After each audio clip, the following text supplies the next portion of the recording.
Dial H number 6, written by China Maiville, art by David Lapham. This is kind of just an interlude issue where we just get a little bit of a recap slash moving forward as to what we're doing with the book.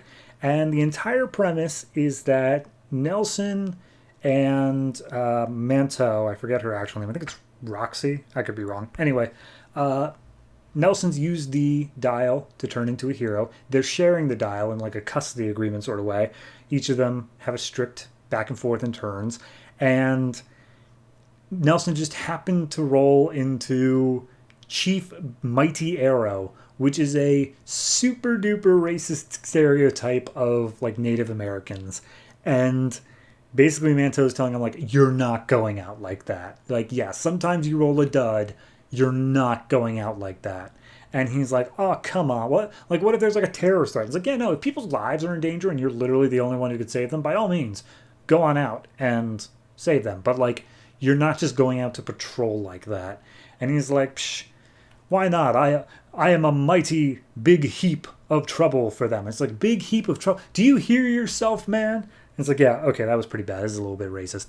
And as Manto looks out her window, she sees that there is a horse with wings on the lawn, and it's like, yeah, this comes with the thing. And so she goes out trying to cover Wingy with a blanket, and Nelson's just like, oh, Wingy, fly off, explore. I'll call you if you need help or anything.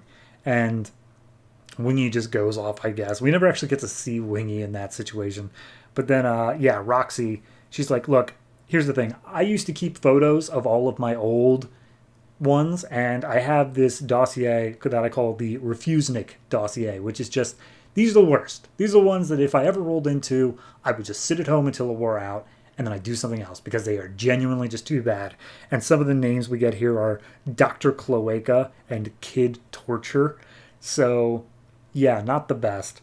And at that point, he's like, yeah, okay, I get it. But if people are in danger, and she's like, yeah, people are in danger, go save them. But they're not. Just sit and wait, and then we'll see. And it's like, fine, whatever.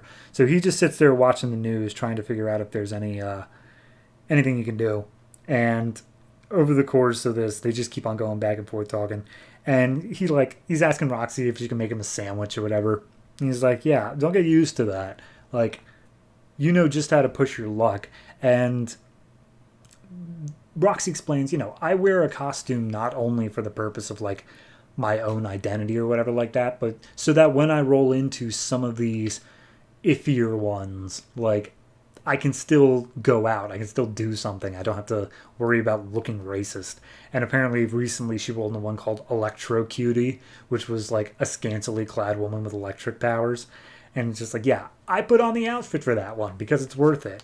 And she talked about how one time she got a power called the Prime Mover, which was just like an ultra powerful one to the point where she didn't even feel the need to wear a costume.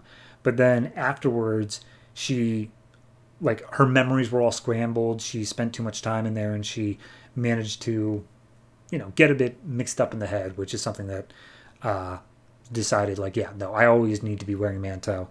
So anyway, they're watching TV and then there's a fire and he's like, oh, there are people in there. And quite literally, it is a fire at the neonatal ward at the hospital where they also happen to have a bunch of young puppies for the newborn babies.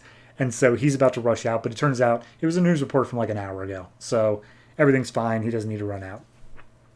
So then they talk, about everything they did over the past couple weeks, how they beat back the void things and all that stuff. And they've been looking to try to figure out this other guy named O who just swooped in with that dial and managed to take their other dial away with them. So still trying to figure that out and how they can share this one dial while Roxy's looking for another dial on the news. So then on the news, they see that there is a World Peace Summit that's being held up by terrorists. Like literally a nun is being held at gunpoint and it's just like, this one's live. I have to go out there and help. This is a job for Chief Mighty Arrow. When all of a sudden on the news, the terrorists start getting literally crapped on. Like just piles of poo are falling out of the sky. And it turns out it's Wingy, the winged horse that is just literally craps on them and then flies away and literally saves the day that way. And it's just like, all right, I guess that one's taken care of.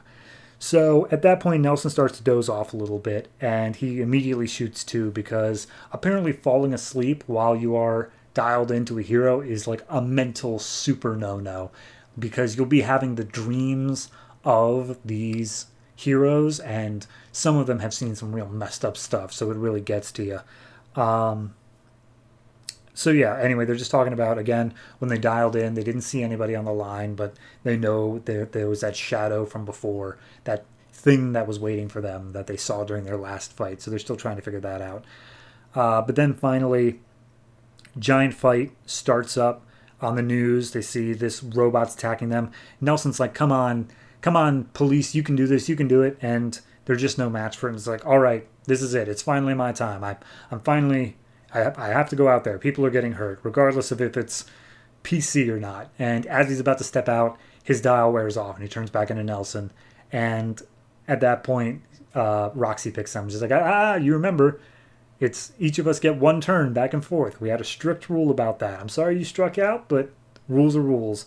So she dials into something, and she says, I'll go deal with that. I'll be right back. And when I get back, I think I just found another dial. So... yeah, that's where we leave off. It was a hell of a fun issue. Just see it, like, literally just stuck at home, wanting something to happen, and then just talking about, like, yeah, no, sometimes the dial sucks. And the way, like, Wingy coming in and saving the day, I loved it. This was a fantastic one. After all the confusion of this previous arc, just to sit down and just take a breather, literally a breather issue, and just be like, yep, sometimes you roll into things that are not okay, and what are you going to do with those moments? So overall, I give this one, I'm going to give it an 8. The only thing that's keeping me from like an 8.5 is the fact that it was so, like, it was just a recap issue for the most part. Only that last page was like, I found a new dial or something like that, setting up the future thing. But it was just fun the whole way through. I really cannot overstate that. So yeah, 8 for this. I'm really looking forward to the second volume because that wraps up this trade. So see what Dial H has in store for us in the future.